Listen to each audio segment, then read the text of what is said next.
दुर्दैवाने काल परवा आलेले ज्यांना कसला संघटनेचा सुद्धा फारसा अनुभव नाही असे सगळे जेव्हा सांगतात आणि आम्ही प्रेक्षकामध्ये बसून आम्ही ऐकत असतो की नाही ये करना पडेगा वो करना पडेगा. आता आम्ही हे करत 46 वर्ष हेच करत आलो. आपला अंगुली निर्देश नाना नाही, पटोलेंकडे मला कुणाकडेही उंगली निर्देश नाही करायचा. आजचा दिवस तो नाही. आपण एक स्पेशल अशी चर्चा ठेवा. आता जसं बोलतो याच्यापेक्षा अगदी खुलासेवार आणि ओपनली मी या सगळ्या गोष्टी शेअर करेन किंवा बोलेन कुणाची पर्वा न करता.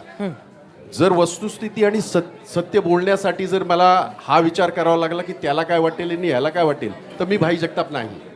आणि याच्याने माझं राजकीय बरेच वेळा नुकसान झालंय पण त्याची मला जराही पर्वा नाही. सत्य बोलणं आवश्यक आहे आणि मी बोलतोय. मुंबईमध्ये 11 जागा काँग्रेस लढते